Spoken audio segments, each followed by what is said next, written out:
AP cabinet భేటీలో కీలక నిర్ణయాలు తీసుకున్నారు. యూనివర్సల్ హెల్త్ పాలసీకి మంత్రివర్గం ఆమోదం తెలిపింది. ఆయుష్మాన్ భారత్ ఎన్టీఆర్ వైద్య సేవా పథకం కింద రాష్ట్ర ప్రజలందరికీ ఆరోగ్య బీమాను కల్పిస్తూ కేబినెట్ కీలక నిర్ణయాన్ని తీసుకుంది. ఏడాదిలో ఒక్కో కుటుంబానికి 25 లక్షల వరకు ఉచిత చికిత్సలు అందించేలా కొత్త విధానానికి కేబినెట్ ఆమోద ముద్ర వేసింది. ఈ విధానం ద్వారా రాష్ట్రంలోని 1.63 కోట్ల కుటుంబాలకు ఆరోగ్య బీమాను అందించేలా ప్రభుత్వం కార్యాచరణను రూపొందించనుంది.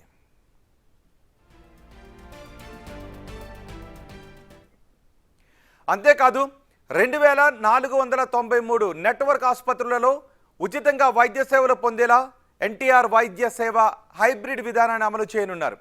మొత్తం 3257 చికిత్సలను హైబ్రిడ్ విధానంలో రాష్ట్ర ప్రభుత్వం ఉచితంగా అందించనుంది. 2.5 లక్షల లోపు వైద్య చికిత్సల క్లెయిములు ఇన్సూరెన్స్ కంపెనీల పరిధిలోకి వచ్చేలా కొత్త విధానానికి ఆమోదం తెలిపారు. ఇక పబ్లిక్ ప్రైవేట్ పార్ట్నర్షిప్ విధానంలో కొత్తగా మెడికల్ కాలేజీలు ఏర్పాటు చేయాలి అని కేబినెట్ నిర్ణయించింది. 10 కొత్త మెడికల్ కాలేజీల ఏర్పాటుకు మంత్రివర్గం ఆమోదం తెలిపింది.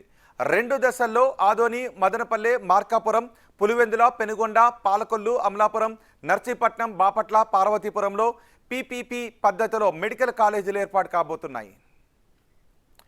ఇక జీఎస్టీ సంస్కరణలు తీసుకొచ్చిన కేంద్ర ప్రభుత్వానికి మంత్రివర్గం ఆమోదం తెలిపింది. భారత్ త్వరలోనే ప్రపంచంలో తొలి 3 స్థానాల్లో ఉంటుంది అన్నారు సీఎం చంద్రబాబు. అదే సమయంలో సుగాలి ప్రీతి అనుమానాస్పద మృతి కేసు సిబిఐకి అప్పగించిన విషయాన్ని మంత్రులతో ముఖ్యమంత్రి చంద్రబాబు ప్రస్తావించారు. సుగాలి ప్రీతి కుటుంబానికి న్యాయం చేయాల్సిన బాధ్యత మనపై ఉంది అన్నారు ఆయన. ఈ సందర్భంగా ఆ కుటుంబానికి అండగా నిలిచినందుకు రాజకీయంగా తనను టార్గెట్ చేస్తున్నారు అని పవన్ కళ్యాణ్ ఆవేదన వ్యక్తం చేశారు. యూరియా నిల్వలపైన జరుగుతున్న దుష్ప్రచారంపై కూడా కేబినెట్లో చర్చించారు. సమస్య లేకపోయినా వైసీపీ దుష్ప్రచారం చేస్తోందని మండిపడ్డారు.